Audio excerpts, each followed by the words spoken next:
जय जय रामकृष्ण हरी परमार्थ महाधन जोडी देवाचे चरण। नवनवीन दर्जेदार व्हिडिओ पाहण्यासाठी आपल्या आवडत्या परमार्थ प्रेमी या यूट्यूब चॅनलला सबस्क्राईब करा आणि बेल आयकॉन नक्की हिट करा। धन्यवाद। साच पाहिजे असेल, ऐश्वर्य जर पाहिजे असेल तर ते सुद्धा इथे फक्त एकदा डोकं टेकवा। सरेंडर व्हायचंय ना तुम्हाला, एकदा फक्त त्या पायरीवर सरेंडर होऊन पहा। हनुमंतरायाच्या पायरीवर जर तुम्ही सरेंडर झालात ना, तर तुमच्या जीवनात कधीच काही कमी पडणार नाही सज्जनो। सोशल मीडियावर यूट्यूबवरती एक व्हिडिओ टाकलेला आहे मी, आणि मी जे करतो तेच बोलतो, जे मी करीत नाही ते बोलत बी नाही। स्वतः तुम्ही जर कधी आलात, आता आम्ही पाठीमागं या स्टेजच्या पाठीमागं जे घर आहे त्या घरी आम्ही फेटा बांधायला गेलो होतो। त्यांच्या दारामध्ये समोरच्या बाजूला फ्रंटला पंचमुखी हनुमंतरायाची मूर्ती आहे, फोटो आहे। पण त्यांनी तो फोटो लावलाय बाहेरच्या बाजूला लावलाय, तोच फोटो आतल्या बाजूला त्याच सेम जागेवर बॅक साईडला पाठीमागून लावा। त्याच्या पाठीमागं एक काचेचं स्टँड करा, पंचमुखी हनुमंतराय।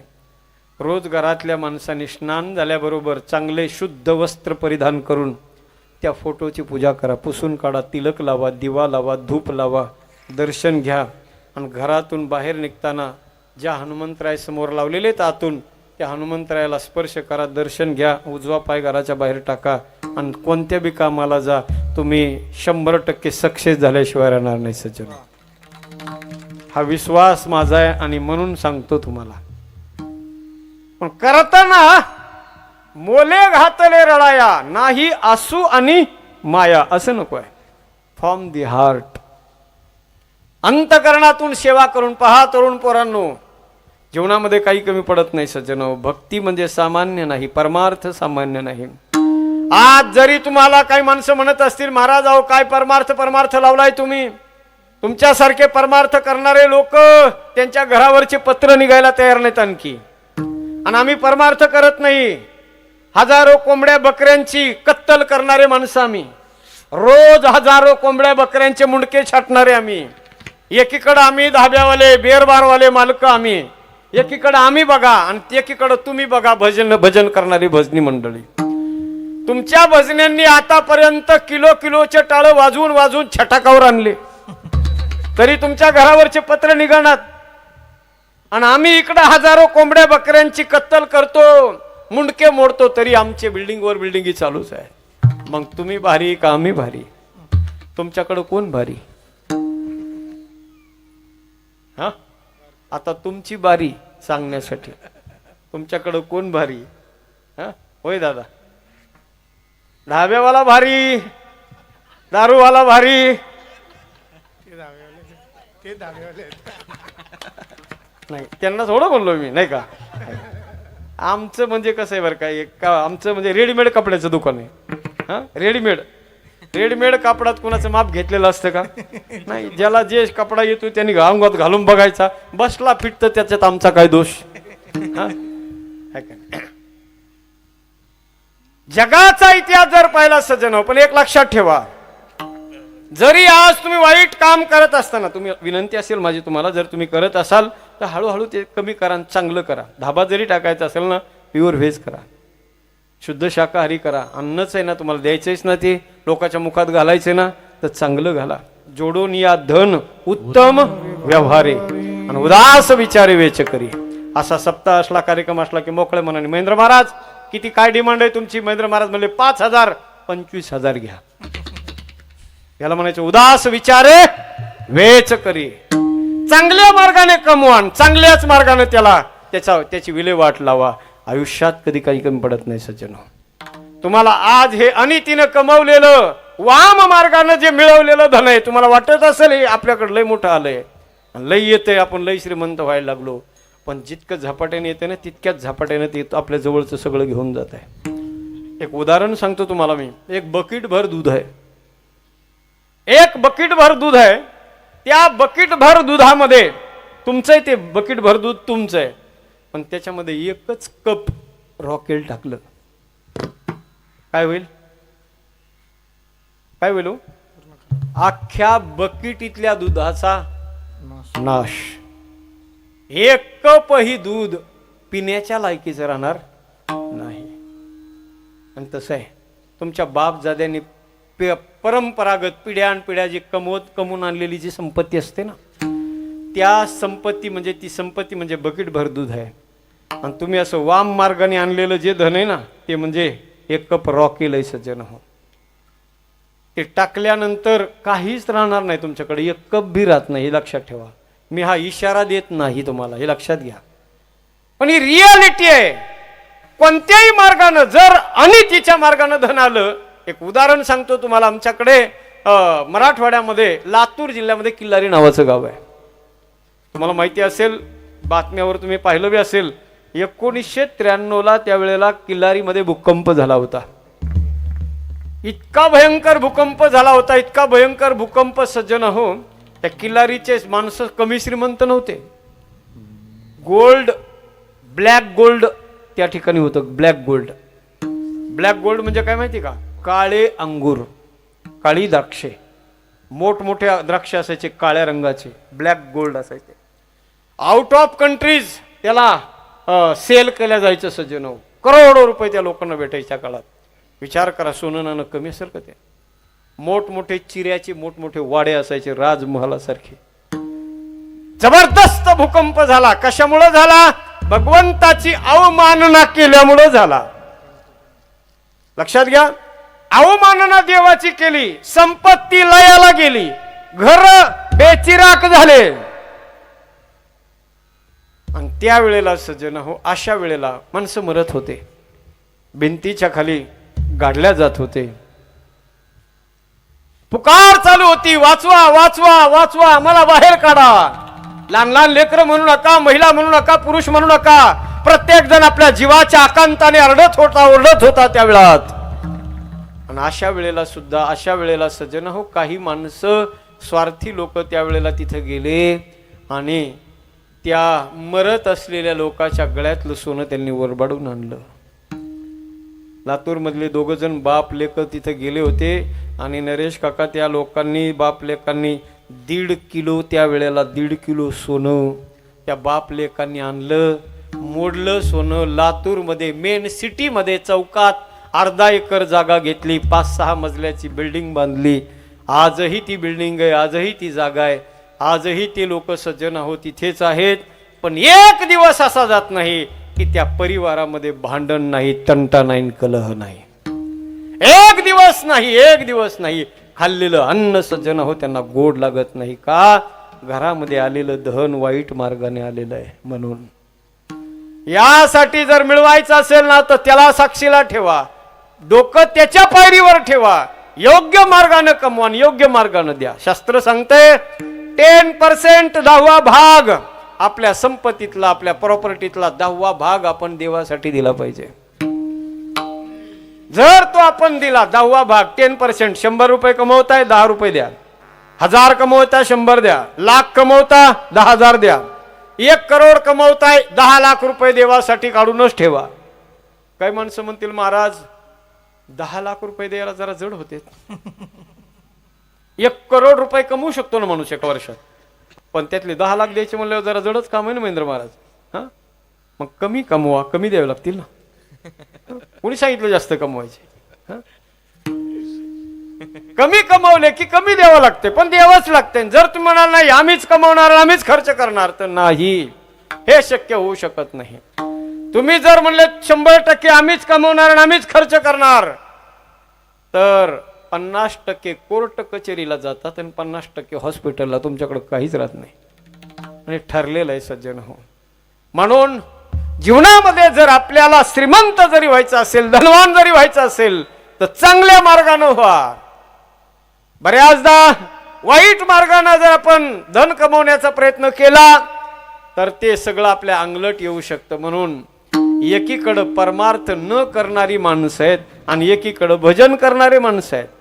आज ती भजन करणारी माणसं, भजनी मंडळी तुम्हाला दिसायला जरी गरीब दिसत असतील, त्यांचे कुडाचे जरी घरं असतील, त्यांचे पत्राचे जरी घरं असतील ना, पण एक लक्षात ठेवा, तुमची 5 मजल्याची बिल्डिंग जरी असेल, तुम्ही करोडपती जरी असाल, तरीही झोपडपट्टीत राहणाऱ्या वारकऱ्याची बरोबरी तुम्ही करू शकत नाही. ध्यानात घ्या. कारण जे धन आणि जे ऐश्वर्य त्या झोपडपट्टीत राहणाऱ्या एका झोपडीत राहणाऱ्या वारकऱ्याच्या जीवनात त्याच्या जवळ जे ऐश्वर आहे ते ऐश्वर कुणाजवळ असतं? परमार्थ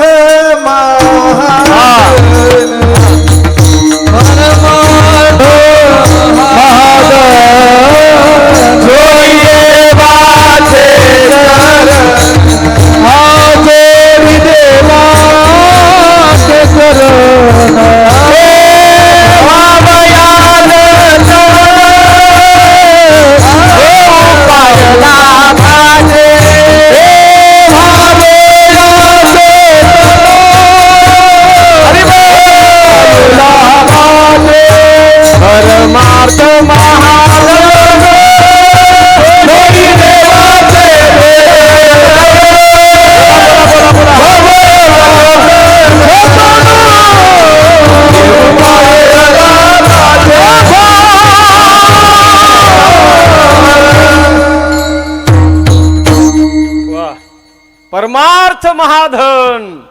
सामान्य धन सोडा, परमार्थ हे महाधन आहे. म्हणून ऐका सज्जनो, परमार्थ करा. परमार्थाची वाट धरा, तरी झड झडून वहिला निग. ये भक्तीची ये वाटे लाग, आणि मग पावसी अव्यंग निजधाम माझे. एकदाच नाही होणार सज्जनो, पण हळूहळू सवय लावा, हळूहळू सवय लावा. अगोदर घरातल्या मुख्य माणसानं गळ्यात माळ घाला, नंतर आपल्या अर्धांगिनीच्या गळ्यात माळ घाला, आणि त्यानंतर हळूहळू मुलांच्या बी गळ्यात घाला.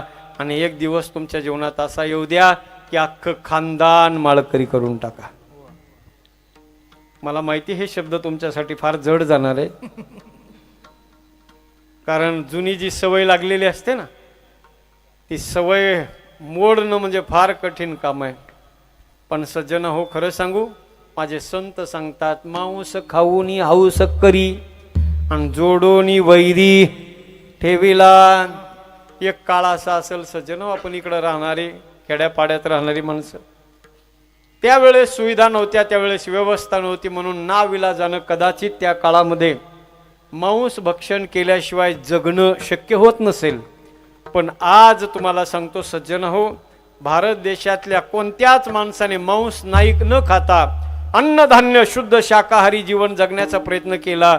आणि भारतातल्या कोणत्याच शेतकऱ्याने 10 वर्ष जर काहीच पिकवलं नाही शेतात, तरी कमीत कमी 10 वर्ष भारत देशातली सगळी माणसं शुद्ध शाकाहारी जीवन जगू शकतात. एवढा साठा भारत देशात आहे सज्जन. मग कशासाठी आपण या सगळ्या गोष्टीकडे जायचंय? चुकत कुणाला नाही, लक्षात घ्या. मांस खाऊनी हाऊस करी आणि जोडोनी वैरी ठेविला.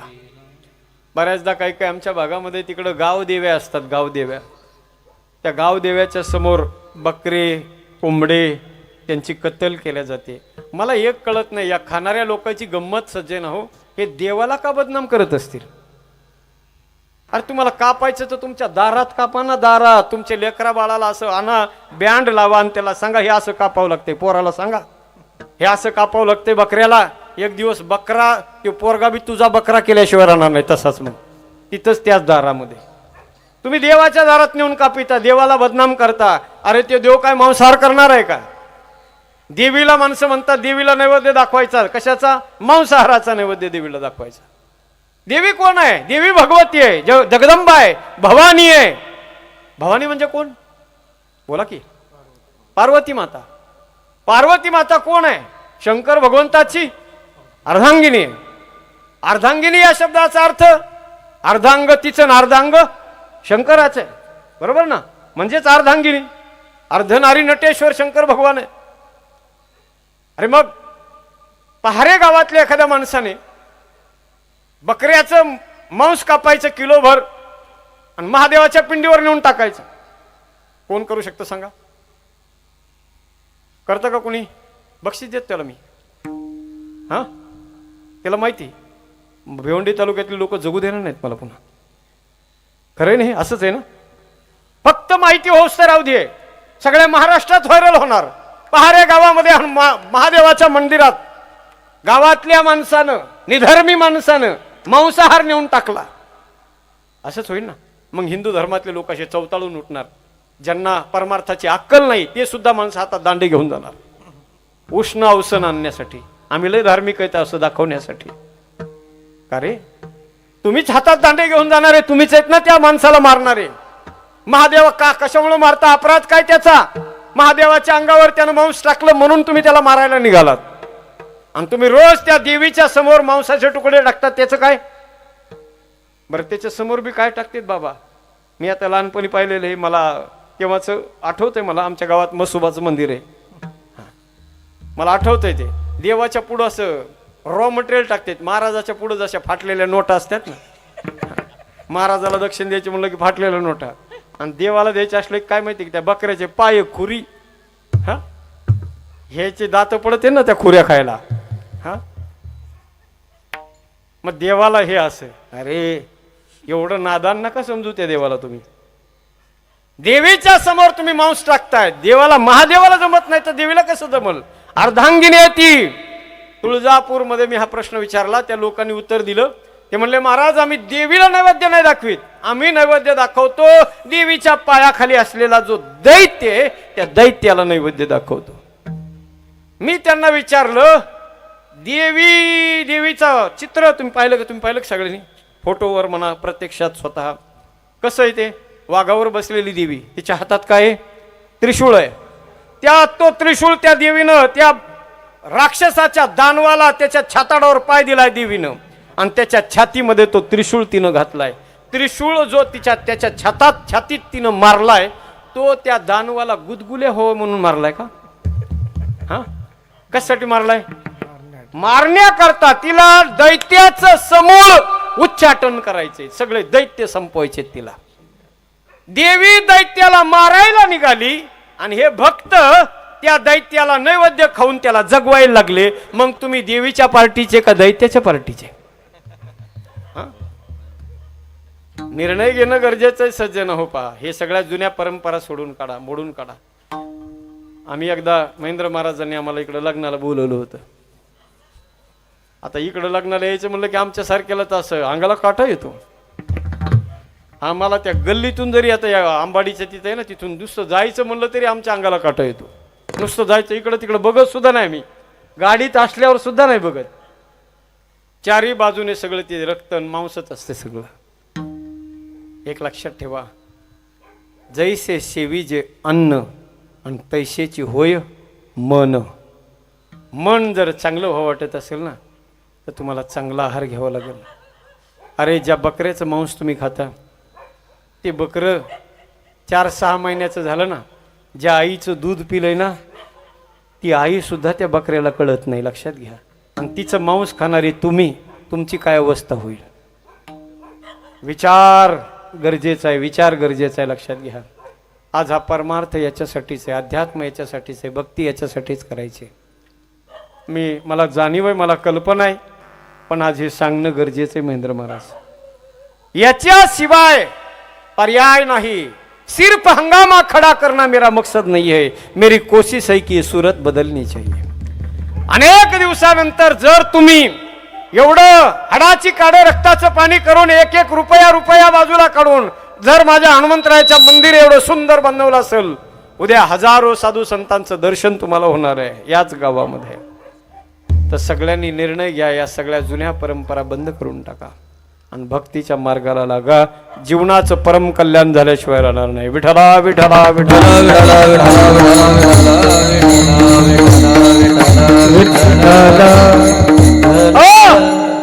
आता हे सगळं चालू असलेलं कार्यक्रम बाजूला करून भक्तीच्या दिशेने वळायचं म्हणजे सोपं काम नाही, सोपं नाही. प्रवाहाच्या विरुद्ध दिशेला जायचं म्हणजे सोपं नाही सज्जनो. पोहणाऱ्या माणसाला विचारा, ज्या दिशेनं पाणी वाहत आहे ना त्या दिशेनं पोहत जाणं सोपं काम आहे महाराज. पण पाण्याच्या विरुद्ध दिशेला जर पोहायचं असेल ना तुम्हाला, पाण्याच्या विरुद्ध दिशेला, तर त्याच्यासाठी 2 हात करावे लागतात. 2 हात करणं म्हणजे काय? संघर्ष. परमार्थ करायचा असेल ना तर तुम्हाला संघर्ष करण्याची वेळ तुमच्या जीवनात येईल. लोक तुम्हाला नाव ठेवतील, अरे बघा बघा बघा करून करून भागला,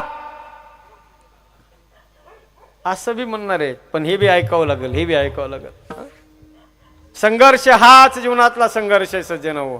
संतांच्या जीवनात कमी संघर्ष नाही झाला. पावला पावलाला संघर्ष संतांनी आपल्या जीवनामध्ये अनुभवला, म्हणून सज्जनो आज त्यांच्या जीवनात संतत्व प्राप्त झालं. परमार्थ करत असताना हे सगळं कष्ट वाचून सहन करावं लागतंय. आणि हे सहन करणं सोपं काम नाही. संत म्हणतात आमच्या जीवनामध्ये रात्रंदिवस आम्हा युद्धाचा प्रसंग, अंतर्बाह्य जग आणि मन, लोकाचा संघर्ष सहन करावा लागतो. एक लक्षात घ्या, चांगलं काम करायचं असेल ना, चांगलं काम करणाऱ्या माणसांना लोक त्रास देत असतात. चांगलं काम करत असताना लोकांनी आपल्याला त्रास दिला म्हणून चांगल्या माणसानं चांगलं काम करायचं कधी सोडायचं नसतं. लोक त्रास देतच असतात, लोक त्रास देतच असतात. एक लक्षात घ्या, क्या कहेंगे लोग और सबसे बड़ा है रोग. लोक काय म्हणतील हा सगळ्यात मोठा रोग आहे सज्जन हो. बऱ्याच लोकांना असा गावात सप्ताह सुरू झाला, कीर्तन सुरू झालं की माणसाच्या अंतकरणामध्ये इच्छा निर्माण होते की नाही, खरंच माणसाचं जीवन हे परमार्थाशिवाय काही खरं नाही. आपण पवित्र तुळशीची माळ घालून एक सज्जन सभ्य माणूस म्हणून आपण जगलं पाहिजे. आमच्या दाजींनी श्रीधाम वृंदावनामध्ये आले, 8-10 दिवसच आले तिकडं, पण त्या 8-10 दिवसाच्या काळामध्ये वृंदावनाची भक्तीची भूमी पाहिली आणि त्यांच्या अंतकरणात उपरती निर्माण झाली की आपण पवित्र तुळशीची माळ घातली पाहिजे. आणि वृंदावन धामामध्ये त्यांनी पवित्र तुळशीची माळ घातली. हे कुणाचा विचार न करता आपल्याला करायचं ना, चांगलं करायचंय, मार्ग चांगला धरायचा ना, आणि ज्याच्यामध्ये आपलं फ्युचर आहे सज्जन, तिथं विचार माणसाने नाही केला पाहिजे. ज्याच्यात आपलं कल्याण आहे. जर आपल्याला वाटलं ना नरेश दादा, आपल्याकडं हजारो साधू संत आले पाहिजे, आपलं घर नाही, आपलं घर मंदिर झालं पाहिजे. आपलं घर मंदिर झालं पाहिजे. अरे संत काय, भगवंत तुमच्या घरी येईल. ऐसा कर घर आवे राम. असं कर, असं कर, असं कर तुझ्या घराला की त्या घरात राम आला पाहिजे. राम ज्याप्रमाणे रे भिल्ल समाजात जन्माला आलेली शबरी घरातून पळून आली आणि दारात बाहेर लोक राहू देत नाही कोणी, बाई आहे म्हणून, जवान मुलगी आहे, कोण ठेवणार तिला. सज्जनाओ, पण अशा परिस्थितीमध्ये तिने जिद्द सोडली नाही, झोपडी बनवली छोटीशी. आपल्या हिमतीवर झोपडी बनवा आणि वाट पाहत राहा. शबरीनं म्हणावं, राम आएंगे आएंगे राम आएंगे, मेरी झोपड़ी के भाग आज खुल जाएंगे. राम आएंगे, झोपड़ी के भाग खुल जाएंगे. राम आएंगे, मेरे जन्मों के सारे पाप बच जाएंगे. राम आएंगे,